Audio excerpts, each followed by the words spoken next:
आप सभी को जय मसीह की हिंदी बाइबल स्टडी इस चैनल में आपका स्वागत है।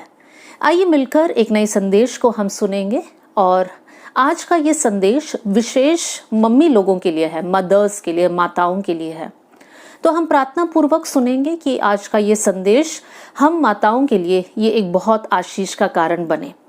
आज मैं बाइबल में से 10 अलग अलग पॉइंट को आपके सामने रखना चाहती हूँ, जहाँ पर हम अलग अलग प्रकार के माँ को हम देख पाएंगे। इसमें अच्छे भी हैं और बुरे भी हैं। हम लोग ये प्रार्थना करेंगे कि प्रभु इन अच्छे गुणों को हम अपना पाए और बुरे गुण को हम लोग सीख कर हमारे जीवन से हम उसको निकाल पाए। तो आइए हम लोग सबसे पहले माँ के बारे में हम सीखने जा रहे हैं। सबसे पहले प्रकार की माँ ये है जिन्होंने एक सही निर्णय को लिया। कौन है ये माँ का नाम है हन्ना। हम इनके बारे में पहला शमूएल अध्याय 1 आयत 11 में पढ़ सकते हैं। यहाँ पर एक माँ है जिन्होंने राइट डिसीजन, सही निर्णय को लिया। क्या था इनका डिसीजन कर मैं उस आयत को आपके सामने पढ़ना चाहती हूँ। मैं उसे, अर्थात उनका बेटा के बारे में वो कहती है, मैं उसे उसके जीवन भर के लिए यहोवा को अर्पण करूंगी।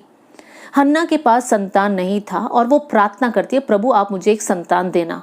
और फिर वो प्रभु से एक निर्णय लेती है, एक डिसीजन, एक मन्नत मानती है कि प्रभु अगर आप मुझे एक संतान दोगे तो मैं जीवन भर के लिए प्रभु मैं आपके सामने उसको अर्पण करूंगी।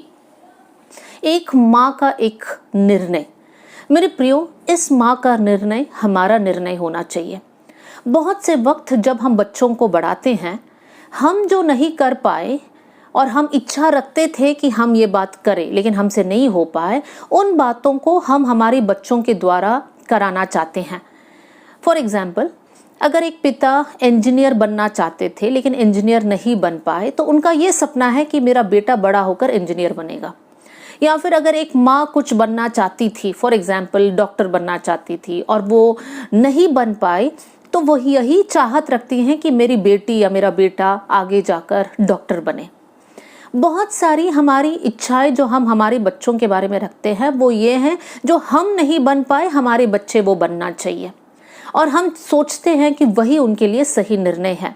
या फिर आप अपने बच्चों के लिए निर्णय लेते हैं, बच्चा छोटा होगा लेकिन फिर भी आप सोचते हैं ये बड़ा होकर ऐसा करेगा, ये बनेगा या फिर ऐसे बिजनेस चलाएगा। हम लोग कभी भी परमेश्वर का निर्णय या परमेश्वर की इच्छा क्या है ये नहीं पूछते हैं। लेकिन यहाँ पर एक माँ है जो कहती है कि प्रभु अगर आप मुझे एक संतान दोगे तो वो संतान को मैं आपके सामने अर्पण करूंगी। मेरे प्रियो, हम सब ये निर्णय लेने पाए कि प्रभु आपने जो बच्चे हमको दिया है वो बच्चों को हम आपके सामने अर्पण करते हैं। प्रभु आप जो चाहते हैं वही हमारे बच्चे करने पाए, हमारी इच्छा नहीं, प्रभु आपकी इच्छा हमारे बच्चों के जीवन में होने पाए। आप जहां उनको लेकर जाना चाहते हैं, जो उनसे कराना चाहते हैं, प्रभु जी हम पूरी रीति से हमारे बच्चों को आपके सामने हम अर्पण करते हैं। जब मैं ये बोल रही हूँ तो हमारे मन में बहुत सारे विचार आएंगे।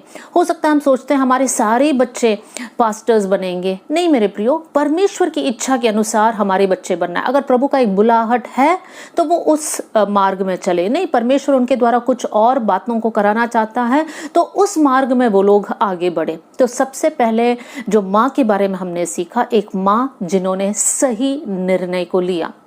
दूसरे पॉइंट की ओर हम जाएंगे और वो है एक माँ जिन्होंने सही चुनाव को लिया। कौन है ये माँ? हम लोग पढ़ेंगे उत्पत्ति का किताब अध्याय 29 आयत 35, जेनेसिस चैप्टर 29 वर्स 35। मैं आपके लिए पढ़ना चाहती हूँ। और फिर वह गर्भवती हुई और उसके एक और पुत्र उत्पन्न हुआ और उसने कहा अब की बार तो मैं यहोवा को धन्यवाद करूंगी। इसलिए उसने उसका नाम यहूदा रखा। यहूदा का नाम का मतलब है कि प्रभु की स्तुति हो, परमेश्वर का धन्यवाद हो। यहाँ पर हम कौन से माँ के बारे में पढ़ रहे हैं? हम लोग लिया के बारे में पढ़ रहे हैं। हम जानते हैं याकूब के 2 पत्नियां थे, लिया और राहेल। याकूब राहेल से ज़्यादा प्यार करता था और लिया से कम प्यार। और लिया के द्वारा उनके कुछ पुत्र उत्पन्न हुए और उनका चौथा पुत्र जब उत्पन्न हुआ तब लिया कहती है, मैं उस लाइन को दोबारा पढ़ना चाहती हूँ, उसने कहा, अब की बार तो मैं यहोवा को धन्यवाद करूंगी। इतनी बार जो है, पहले वो सोचती थी कि मेरे हस्बैंड मुझसे खुश हो जाएंगे, मुझसे ज़्यादा प्रेम करेंगे, लेकिन अब वो एक सही निर्णय लेती है। वो कहती हैं कि मेरा एक पुत्र उत्पन्न हुआ है, अब तो मैं यहोवा को धन्यवाद करूंगी। राइट चॉइस लिया हुआ एक माँ। क्या है वो माँ का नाम? लिया। मेरे प्रियो, हम सबके जीवन में एक चॉइस है। क्या हम प्रभु को धन्यवाद देना चाहते हैं, या फिर हालातों को देखकर हम शिकायत करते हैं, दुखी रहते हैं, असंतुष्ट रहते हैं, कुड़कुड़ाते हैं।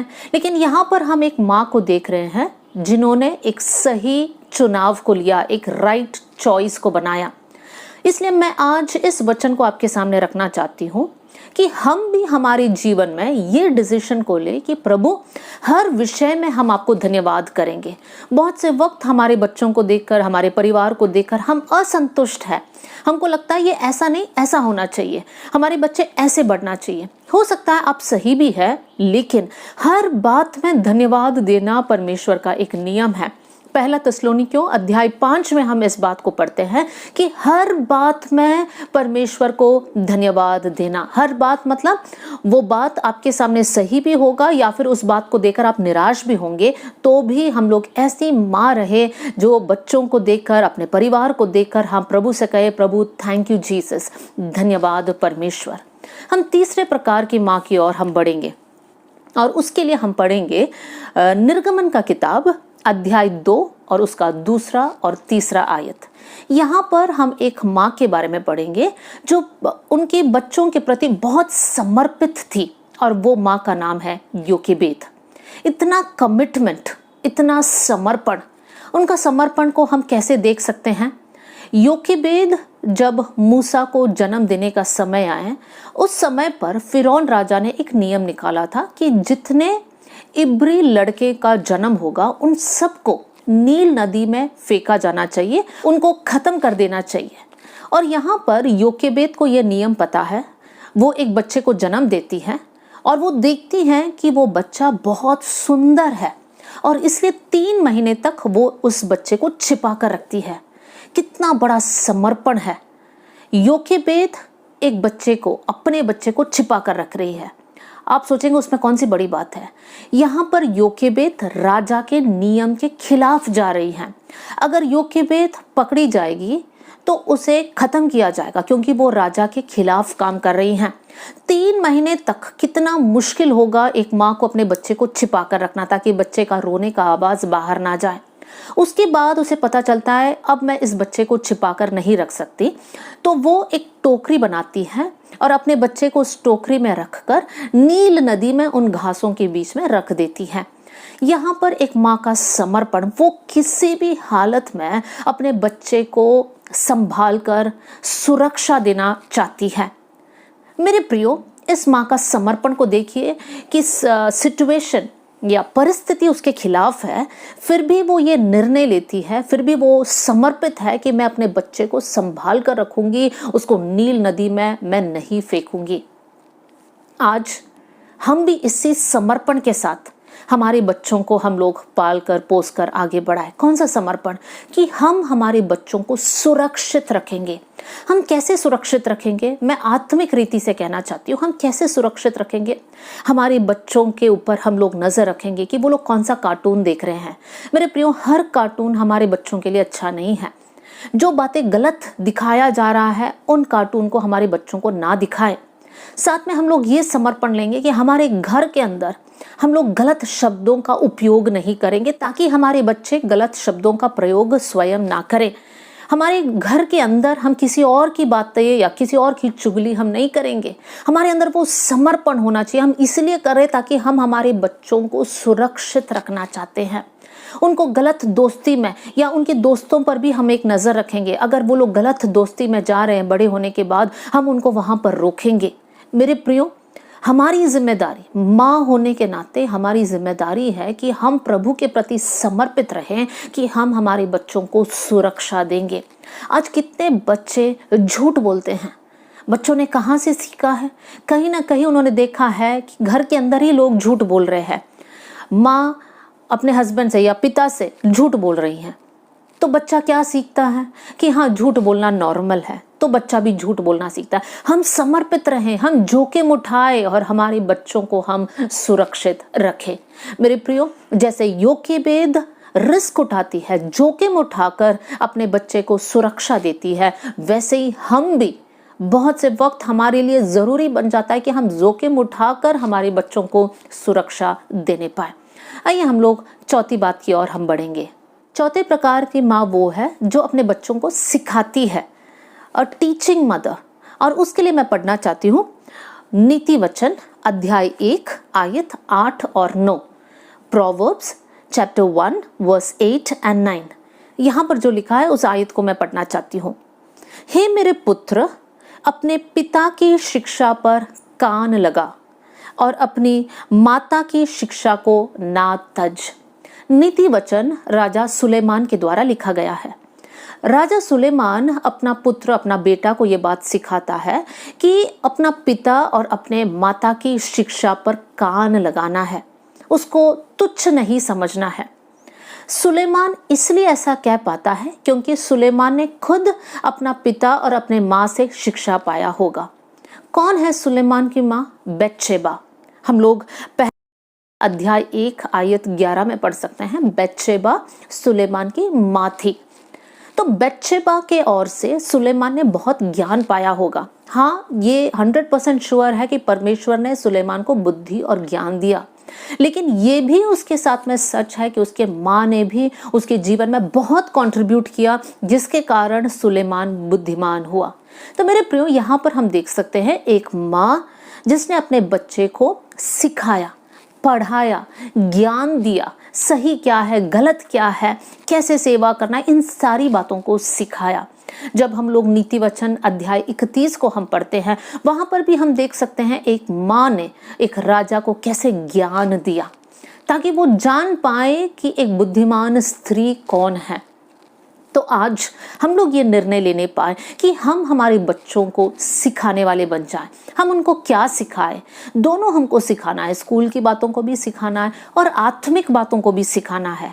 बहुत ही छोटे उम्र से लेकर आप उनको बाइबल की कहानियाँ को आप सिखा सकते हैं, आप उनको अच्छी बातों को सिखा सकते हैं। छोटी छोटी बातें, झूठ बोलना पाप है, हमेशा सच बोलना है। भले उन लोग जो है मुसीबत में फंस जाए या एक माँ से डांट मिले या पापा से एक मार मिले, तो भी उनको सच ही बोलना है। हम उनको सिखा सकते हैं कैसे हमें लोगों का ख्याल रखना है, कैसे शेयर करना है, कैसे प्रेम के साथ रहना है, कैसे झगड़े से हमें दूर रहना है। इत्यादि बातों को एक माँ की जिम्मेदारी है कि वो अपने बच्चों को सिखाए। वचन को याद कराइए मेरे प्रियो। आप बाइबल की स्टोरीज को बताते समय उनको आयतों को भी सिखाना। प्रभु का वचन जब एक बच्चे के मन में है तो वो बच्चा सही गलत का फर्क को पहचान पाता है। हम लोग ये निर्णय ले कि हम हमारे बच्चों को वचन सिखाएं, उनके अंदर ज्ञान और बुद्धि को डालें, उनके अंदर परमेश्वर का भय को डालें। प्रभु का भय मानना बुद्धि का आरंभ है। अगर हम चाहते हैं कि हमारे बच्चे शिक्षा को प्राप्त करें, बुद्धिमान हो, तो हम उनको सिखाएं कि परमेश्वर का भय कैसे मानना है। प्रभु का भय मानना मतलब बुराई से दूर रहना है। तो आप बच्चों को सिखाइए कैसे आप बुरे कामों से दूर रह सकते हैं, क्या सही है क्या गलत है, ये सिखाना एक माँ का फर्ज है। आगे बढ़ेंगे। 5वें प्रकार के माँ, एक प्रार्थना करने वाली माँ, एक रोने वाली माँ। कौन है ये माँ? हम लोग उत्पत्ति के किताब में हम देख सकते हैं। उत्पत्ति का किताब अध्याय 21 आयत 16, जेनेसिस चैप्टर 21 वर्स 16 में हम एक माँ के बारे में पढ़ सकते हैं। एक माँ अपने बच्चे को थोड़ा दूर लिटाकर, वो दूर जाकर वो प्रभु के सामने रोती है, प्रार्थना करती है। वो कहती है कि प्रभु, मैं अपने बच्चे को मरते हुए नहीं देख सकती। कौन है ये माँ? ये माँ का नाम है हजीरा। हजीरा अपना बेटा इश्माइल के लिए रोती है, प्रभु के सामने प्रार्थना करती है। वो परमेश्वर से कहते हैं, प्रभु इस बच्चे को मरते हुए मैं नहीं देख सकती, क्योंकि इनके पास जो रोटी और पानी था वो खत्म हो गया था, और इसलिए वो प्रभु के सामने रोती है। क्या परमेश्वर इस माँ का प्रार्थना सुनता है? हाँ, परमेश्वर इस माँ का प्रार्थना सुनता है, और परमेश्वर इस बच्चे के लिए पानी का एक स्रोत को वहाँ पर उत्पन्न करता है। हजीरा के आंखें खोल देता है। हजीरा वो पानी को या उस स्रोत को देख पाती हैं और वो अपने बच्चे को पानी पिलाती हैं। यहाँ पर मैं क्या कहना चाहती हूँ, एक माँ जो अपने बच्चे की ज़रूरत को पहचान कर प्रभु के सामने रोती है। मेरे प्रिय बहनों, आप अपने बच्चों को देखते समय बहुत से वक्त आप सोचते हैं वो मेरे बच्चे के अंदर ये कमी है, वो बहुत ज़्यादा ज़िद्द करता है, या फिर आप सोचते होंगे वो हर बात के लिए झूठ बोल रहा है, या आप ऐसे लग रहा होगा आपको मेरे बच्चा सही से खाना नहीं खा रहा है, या जिस प्रकार उसको बात करना चाहिए उस प्रकार वो बात नहीं कर रहा है। बहुत सारी ज़रूरत को आप देख रहे होंगे। उस ज़रूरत को लेकर आप क्या करते हैं? एक माँ होने के नाते उन ज़रूरतों को हमको लेकर प्रभु के सामने बैठना है, प्रभु से पुकारना है, प्रभु से कहना है प्रभु मेरा बेटा मेरे बेटी के अंदर प्रभु ये कमी है या फिर ये ज़रूरत है, प्रभु आप उसको पूरा कर देना। अगर एक बच्चे के अंदर पढ़ाई करने में बुद्धि की कमी है कर आपको लगता है तो प्रार्थना कीजिए प्रभु इस बच्चे को आप बुद्धि देना, ये बातों को जल्दी समझ पाए, जल्दी से याद कर पाए। इस प्रकार हम प्रार्थना करेंगे। अगर एक बच्चा सही से खाना नहीं खा रहा है तो हम लोग प्रार्थना करें प्रभु मेरे बच्चे को आप छू लेना, उसको अच्छा भूख देना ताकि वो सही से खाना खा पाए। अगर आपका बच्चा बड़ा है, वो गलत संगति में है, तो भी आप ऐसी प्रार्थना कर सकते हैं। आपके बच्चों की ज़रूरत को लेकर आप किसी और के सामने शेयर मत कीजिए, आप प्रभु के सामने बैठे मेरे प्रियो और प्रार्थना कीजिए। एक माँ के आंसू को परमेश्वर कभी भी तुच्छ नहीं समझता। आपके हर एक आंसू के लिए परमेश्वर आपको प्रतिफल देगा। जब आप आंसू बहाते हैं तो आपको इस प्रकार समझना है कि मैं आंसू को बो रही हूँ प्रभु के सामने, और कटनी का एक दिन आएगा जहाँ पर मैं आनंद के साथ मैं कटनी करने लगूंगी। मेरे प्रियो, आपके बच्चों की ज़रूरत आपके रिश्तेदार, आपके स्वयं के माता पिता या सास ससुर के सामने बांटने से अच्छा है प्रभु के सामने रखिए, परमेश्वर आपके लिए कार्य करेगा। छठवें प्रकार के माँ के बारे में हम लोग पढ़ने जा रहे हैं। उसके लिए एक आयत मैं आपके सामने रखना चाहती हूँ। मत्ती का सुसमाचार अध्याय 15 आयत 21 से लेकर 28। Matthew chapter 15 verse 21 to 28। यहाँ पर हम एक माँ का साहस को देख सकते हैं। उनके एक बोल्ड मदर, उनका परसिस्टेंस, वो दृढ़ रही, वो अटल रही, वो पीछे नहीं हटी। कौन है ये माँ? इस पद में हम लोग एक कनानी स्त्री के बारे में पढ़ते हैं जो अपने बच्चे के लिए प्रभु के सामने, यीशु के सामने रोती है, चंगाई और छुटकारा को मांगती है। जब वो यीशु के नाम को पुकारती है, यीशु सबसे पहले जवाब नहीं देता, लेकिन ये बहन हिम्मत नहीं हारती है। यहाँ पर चेले कहते हैं यीशु हम इसको यहाँ से भेज दें, यहाँ से जाने के लिए कह दें। तब यीशु मसीह का जवाब नहीं मिलने पर ये बहन हिम्मत नहीं हारती है। चेलों का ये बात सुनकर ये बहन हिम्मत नहीं हारती है, लेकिन बहन अटल है। तब यीशु मसीह कहता है कि मैं यहूदियों के लिए आया हूँ, बच्चों का रोटी लेकर कुत्तों के सामने नहीं डाला जाता है। तब भी ये बहन निराश नहीं हुई। कोई और होता तो वहां पर वो लोग निराश होते कि ऐसे कैसे बात यीशु ने बोल दिया, हिम्मत हार कर वो लोग पीछे चले जाते। लेकिन यहाँ पर ये बहन इतनी परसिस्टेंट है, इतनी दृढ़ता के साथ वो अटल खड़ी है। वो यीशु से कहती है कि कुत्ते भी वो चूर चार खा लेते हैं। देखिए मेरे प्रियो, जवाब नहीं मिलने पर भी ये बहन हिम्मत नहीं हारती हैं और यीशु के सामने रोते रहती हैं। क्या उसकी बेटी चंगी हो गई? बिल्कुल। यीशु कहता है तेरा विश्वास बड़ा है। एक ऐसी माँ जिसके विश्वास बड़ा है, जो बहुत साहस को रखती है, जो निराश नहीं होती है, अटल होके प्रभु के सामने खड़ी रहती है। हम क्या सीख सकते हैं? हम ये सीख सकते हैं, बहुत से वक्त हम हमारे बच्चों के लिए प्रार्थना कर रहे होंगे, लेकिन आप जवाब नहीं देख रहे हैं, कुछ हालात में सुधार नहीं है, तो आप क्या करते हैं? हमें इस माँ के समान होना है, विश्वास नहीं हारना है। अगर आप प्रभु के नाम को पुकार रहे हैं मेरे प्रियो, 100% जवाब परमेश्वर आपको देगा। फॉर एग्जाम्पल, बहुत सारी माँ आज इसलिए रो रहे हैं क्योंकि उनके बच्चे नशे के अधीन हैं या फिर गलत संगति में है, गलत बातों को वो लोग कर रहे हैं, कुछ फ्रॉड के कामों में फंसे हुए हैं, और आप लोग रो रहे हैं, प्रार्थना कर रहे हैं कि प्रभु आप मेरे बच्चे को छुड़ाइए, लेकिन आप जवाब नहीं देख पा रहे हैं। क्या आप हिम्मत हार रहे हैं? मैं आज इस कनानी स्त्री का उदाहरण इसलिए बताना चाहती हूँ, हिम्मत मत हारिएगा, आपकी प्रार्थनाएं व्यर्थ नहीं जाएगा। आप प्रार्थना करते रहिए, प्रभु आपके लिए बहुत बड़ा अद्भुत काम करेगा। इस माँ का हिम्मत, इस माँ का जो परसिस्टेंस है, जो वो खड़ी है, अटल खड़ी है, वो स्वभाव हमारे अंदर आना चाहिए। मेरे प्रियो, बच्चों को देकर निराश नहीं होना। आप सोच रहे हो कितना समझाया, प्यार से समझाया, डांट कर समझाया, तो भी ये लोग मानते नहीं हैं। मेरे प्रियो, आप प्रभु के सामने रोते रहिए, प्रार्थना करते रहिए। परमेश्वर ऐसे अद्भुत कार्य करेगा कि आप खुद हैरान हो जाओगे कि मेरा ये बच्चा, मेरा ये बेटा, मेरा ये बेटी जो इतना बिगड़ चुका था, आज वही सही राह में है और दूसरों को सही राह में लेकर आ रहे हैं, दूसरों के लिए एक आशीष है। आप खुद हैरान हो जाओगे। मेरे प्रियो, आप हिम्मत नहीं हारना। अपने बच्चों के लिए जो गलत मार्ग में जा चुके हैं या जो गलत रिश्ते में फंसे हैं, आज आप लोग प्रार्थना करेंगे, प्रभु मेरा बेटा, मेरी बेटी आज गलत रिश्ते में, प्रभु आज व्यभिचार में फंसे हुए हैं, प्रभु मैं कैसे छुड़ाऊं, मेरे बातों को इन लोग समझ नहीं रहे हैं। प्रार्थना कीजिए, ईश्वर अद्भुत कार्य करेगा। आपकी प्रार्थनाएं कभी व्यर्थ नहीं जाएगी। 7वें प्रकार के माँ के बारे में मैं आपके सामने रखना चाहती हूँ और वो है यूहन्ना का सुसमाचार अध्याय 6 आयत 9। किस प्रकार के माँ को हम देख सकते हैं। इस पद में हम लोग पढ़ते हैं, यीशु मसीह 5000 पुरुषों को खाना खिलाया। यहाँ पर भीड़ और भी ज्यादा था, सिर्फ पुरुषों की गिनती 5000, तो यीशु मसीह 15-20 हजार लोगों को खाना खिलाया। लेकिन कौन सा खाना खिलाया? 5 रोटी और 2 मछली लेकर यीशु मसीह ने 15-20 हजार लोगों को खाना खिलाया। ये 5 रोटी और 2 मछली किसके पास था? एक छोटा लड़का के पास। ये लड़का के पास कहाँ से आया? उसके माँ ने जौ के 5 रोटी और 2 मछली खाना बनाकर पैक कर कर इस बच्चे के हाथ में दिया। ये माँ जानती है कि मेरा बच्चा जा रहा है, हो सकता है आने में देर होगी, उसको भूख लग सकती है, और इसलिए उसके खाने के लिए कुछ खाना पैक कर कर ये माँ इस बच्चे के हाथ में देती है। एक ऐसी माँ जो बहुत समझदार है, जो आगे के बातों को देखकर, समझकर, उसके लिए जो जो बातें चाहिए वो सब कुछ इंतजाम करती है। एक थॉटफुल मदर, एक समझदार माँ जो आगे के लिए सोचती है।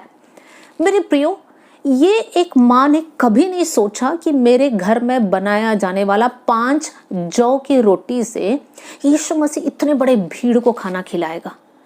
एक माँ की समझदारी के कारण यीशु मसीह ने एक बहुत बड़ा चमत्कार वहां पर किया। मेरे प्रियो, आप आगे की बातों को देखिए। आज आपके बच्चे छोटे होंगे, जवान होंगे, लेकिन आप उनके जीवन को आज से 10 साल बाद या 15 साल बाद या 20 साल बाद आप कैसे उनको देखना चाहते हैं? आपने कुछ सोचा होगा। आप ऐसे सोच रहे होंगे, मेरे बच्चे खड़े होकर प्रभु के लिए गवाह बने या वचन को सिखाए या सेवा करें। अगर आप ऐसे सोच रहे हैं तो आप उनके लिए कौन सी बातें आप तैयार कर कर दे रहे हैं? मेरे प्रियो, हम हमारे बच्चों को कुछ ट्रेनिंग दे सकते हैं, कुछ आगे के लिए कुछ बातों को सिखा सकते हैं, सेवा कैसे करना है, या हो सकता है आपके बच्चे गा सकते हो तो उनको म्यूजिक सिखाइए ताकि आगे जाकर वो लोग उस म्यूजिक के साथ परमेश्वर की आराधना करने वाले बन जाए। वचन की आप शिक्षा उनको दे सकते हैं। आप बहुत कुछ उनको ट्रेनिंग दे सकते हैं। आप उनको देखिए, सिर्फ स्कूल की बातें नहीं, उसके अलावा भी बहुत से वक्त बच्चे अलग अलग क्लासेस में जाते हैं। आप उनको उन बातों को सिखाइए। अगर आपका बच्चा कंप्यूटर में ज़्यादा इंटरेस्ट दिखाता है, उन बातों को सिखाइए जहां पर वो लोग आगे जाके उस स्किल को वो लोग प्रभु की महिमा के लिए इस्तेमाल करें। मेरे प्रियो, हम सबके बच्चों के अंदर परमेश्वर ने हुनर दिया है, लेकिन वो हुनर को बहुत से वक्त बच्चे पहचान नहीं पाते हैं क्योंकि हम उस हुनर को पहचान नहीं पाते हैं। माँ होने के नाते हम लोग प्रभु से प्रार्थना करेंगे कि प्रभु, आपने जो वरदान हमारे बच्चों के जीवन में दिया है, हम उसको पहचानने पाए ताकि उस एरिया में हम उनको ट्रेनिंग देने वाले बन जाए। यूजुअली बच्चों को देखकर माँ लोग नेगेटिव बोलते हैं, वो लोग ये नहीं करते हैं, ऐसे नहीं करते हैं, आलसी है, वो है। लेकिन अब सवाल माँ के लिए है, क्या आपने अपने बच्चे का हुनर को पहचाना है? अब हम जवाब नहीं दे सकते, हमारे बच्चे के अंदर कोई हुनर ही नहीं है। वचन के अनुसार प्रभु ने हर एक के अंदर वरदान दिया है। वो हमारे ऊपर है कि हम हमारे बच्चों का वरदान को पहचान पा रहे हैं या नहीं पा रहे हैं। अगर आप पहचान नहीं पा रहे हैं तो आप प्रार्थना कीजिए, प्रभु मेरी आंखें खोल दीजिए ताकि मेरे बच्चों का हुनर को मैं पहचान पाऊं, ताकि उस एरिया में उनको ट्रेन कर पाऊं, ताकि उनको और आगे बढ़ा पाऊं। एक ऐसी माँ जो आगे के बातों को देखकर, समझकर तैयारी कर रही है। हम भी प्रार्थना करेंगे, प्रभु मुझे एक ऐसा माँ बना कि मैं मेरे बच्चों के भविष्य के लिए कुछ ऐसे ट्रेनिंग दे पाऊँ या फिर ट्रेनिंग करवा दूँ ताकि वो लोग प्रभु के नाम के लिए इस्तेमाल किया जाए। आगे हम बढ़ेंगे। 8वें प्रकार की माँ, ये कौन सी माँ है? यूहन्ना का सुसमाचार अध्याय 2 आयत 5 में एक माँ एक सलाह देती है, एडवाइस देती है। क्या है वो सलाह? कौन है ये माँ? ये और कोई नहीं, यीशु की माँ है, मरियम के बारे में। यूहन्ना अध्याय 2 में यीशु का पहला चमत्कार है, पानी को दाखरस में बदला गया। यहाँ पर जब सेवक मरियम के पास आए तब मरियम कहती है, उस आयत को मैं पढ़ना चाहती हूँ, जो कुछ वो तुमसे कहे वही करना। एक माँ का सलाह, जो कुछ यीशु कहता है वही करना। मेरे प्रियो, मरियम यहाँ पर कुछ और एडवाइस दे सकती है कि ये मिलाओ, ऐसे मिलाओ, हो सकता है हम लोग आर्टिफिशियली प्रिपेयर करें, दाखरस खत्म हो गया तो ऐसे ऐसे हम कर हम बना ले, नहीं। लेकिन मरियम का सलाह ये है, जो कुछ यीशु कहता है वही करना, कुछ और जोड़ कर नहीं करना, कम नहीं करना, वही करना। मेरे प्रियो, हम हमारे बच्चों को यही सलाह देने पाए, बच्चों वचन जो सिखाता है वही करना। अपनी बुद्धि, अपना समझ, आज विज्ञान क्या कहता है उसके अनुसार हम ना चले, लेकिन वचन जो सिखाता है उसी के अनुसार हम लोग चलने वाले बन जाए। क्या ऐसे सलाह हम बच्चों को दे सकते हैं? हम तब दे सकते हैं जब हम ऐसे करते हैं। आज से लेकर हम वचन के प्रति आज्ञाकारी रहे, वचन को माने, वचन को पढ़े, माने और उनको समझाएं, ताकि बच्चे हमारा जीवन को देखते हैं तो हम उनको बोल सकते हैं, बच्चों जो कुछ बाइबल में लिखा है वही करना है। अगर बाइबल में लिखा है कि पवित्र रहो तो पवित्र रहना है। ये नहीं कह सकते कि आज का समाज ऐसा है, हमें भी ऐसे रहना पड़ेगा। नो, बाइबल में लिखा है तो वही करना है। ऐसे सलाह, ऐसे एडवाइस को हम हमारे बच्चों को देने वाले बन जाए। आगे बढ़ेंगे। 9th पॉइंट, यहाँ पर एक मेहनती माँ के बारे में हम पढ़ सकते हैं। कौन है ये माँ? लूका के सुसमाचार, लूक चैप्टर 4 वर्स 39, यहाँ पर हम लोग पतरस की सास के बारे में पढ़ सकते हैं। पतरस की सास बीमार थी, यीशु मसीह उनके घर आया और यीशु मसीह ने उनको चंगा किया। अब ये सास क्या कर रही हैं? वो आराम नहीं कर रही हैं। वहाँ पर लिखा है, वो तुरंत उठकर उनकी सेवा टहल करने लगी। तुरंत उठकर, वो नहीं कह रही हैं कि मैं बीमारी से अभी ठीक हुई हूँ, मैं थोड़ा सा आराम करती हूँ, नहीं। वो तुरंत उठकर यीशु के चेलों का, और वहाँ पर उनके घर में बहुत भीड़ आ गई थी, उन सबका सेवा करती है। मेहनती माँ, हम बोल सकते हैं ये सास है, लेकिन सास भी माँ ही है।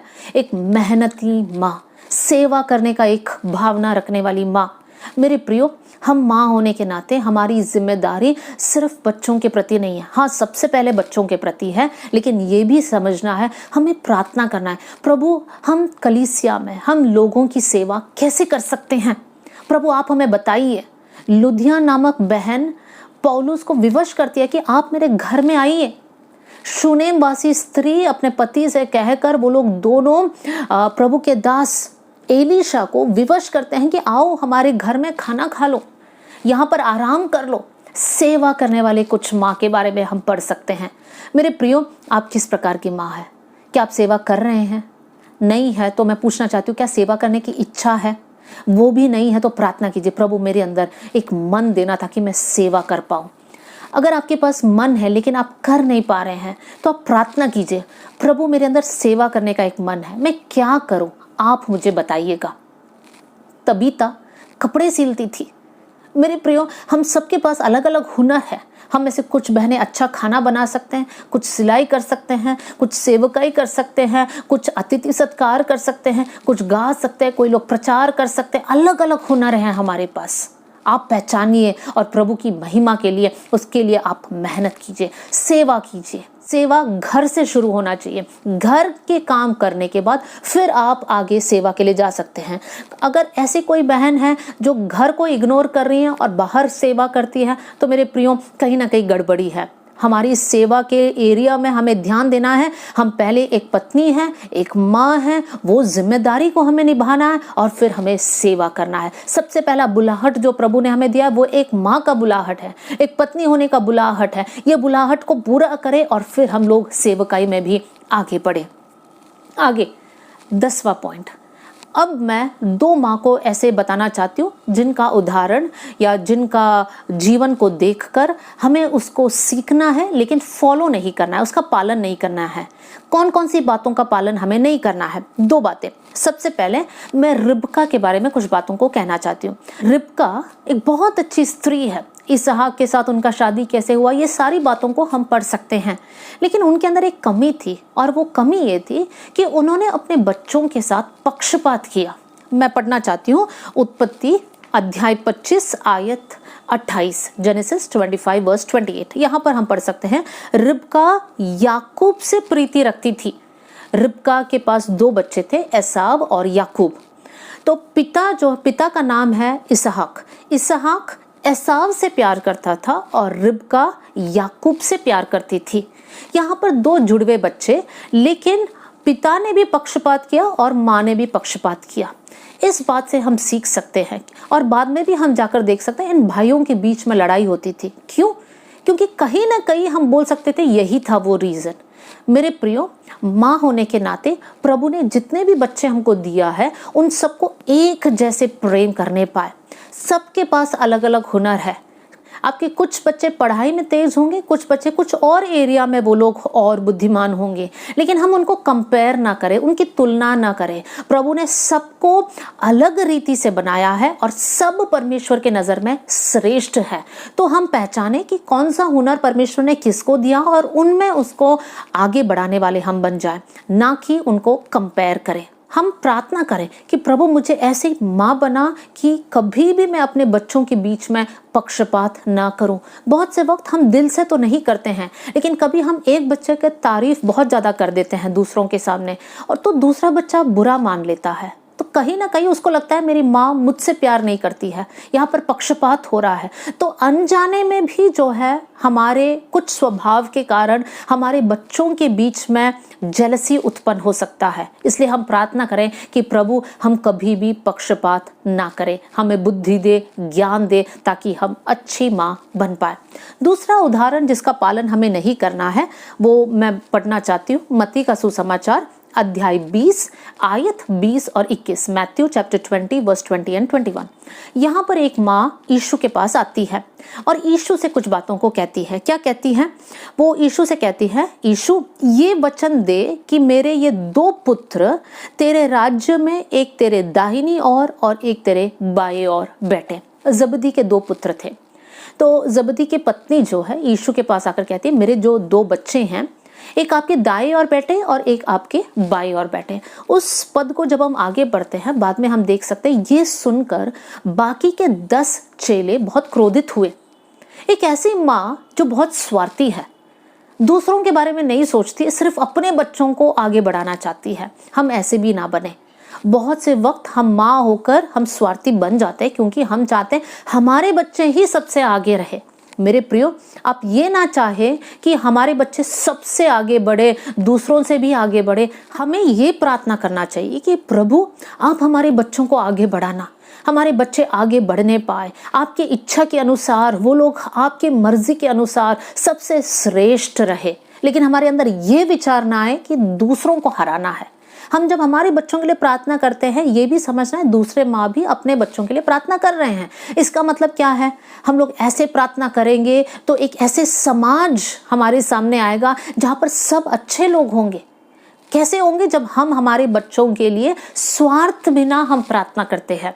अगर आज आपके अंदर स्वार्थ है, दूसरे बच्चों के साथ अपने बच्चों को आप कंपेयर करते हैं, उनको कहते हैं कि देखो वो ऐसे कर रहे हैं, तुम ऐसे नहीं कर रहे हैं, ऐसी सारी बातें कहने का एक स्वभाव है, तो वो स्वभाव को हम हटाएंगे और प्रभु के सामने हम प्रार्थना करें कि प्रभु हमारे बच्चे आपकी मर्जी के अनुसार आगे बढ़ने वाले बन जाए। प्रियो, मैं 10 प्रकार के माँ के बारे में आपके सामने रखा। आज मदर्स डे है। मैं प्रार्थना करती हूँ कि ये वचन आप सबके लिए एक आशीष का कारण बन जाए। प्रभु ने आपको दिया हुआ बच्चों को आप प्रभु के मार्ग में बढ़ाइए। हर बार बच्चों को देकर प्रभु को धन्यवाद दीजिए। प्रभु धन्यवाद कि आपने मुझे हमारे परिवार में बच्चे दिए हैं। एक अच्छी माँ होने के लिए आप मेरी मदद करना। इस प्रकार आप प्रार्थना करोगे तो निश्चय आपके बच्चे बहुत ही धन्य होंगे। एक क्षण आपके लिए प्रार्थना करना चाहती हूँ। स्वर्गीय पिता, आज का वचन के लिए मैं धन्यवाद करती हूँ। ये वचन सुनने वाले हर एक जन आशीषित होने पाए। प्रभु, ये वचन के जरिए वो लोग और ज़्यादा समर्पित होने पाए। प्रभु जी, जितने भी मम्मी लोग ये वचन को सुने हैं प्रभु, आप उनको बुद्धि ज्ञान देना, आशीष देना, ताकि वो अपने बच्चों को आपके मार्ग में चलाए प्रभु जी, उद्धार के मार्ग में चलाए, वचन सिखाए प्रभु, अनुशासन में बढ़ाए परमेश्वर पिता। प्रभु ऐसे एक अनुग्रह आप उनको देना परमेश्वर। प्रभु हमारे बच्चे आपके दिए हुए दान है प्रभु, आपके मार्ग में चलाने के लिए आप हेल्प करना प्रभु। आप ऐसे करोगे इसलिए धन्यवाद। सारा आदर सारी महिमा आपको देते हुए प्रभु यीशु मसीह के नाम से हम मांगते हैं, amen. God bless you all. जय मसीह की।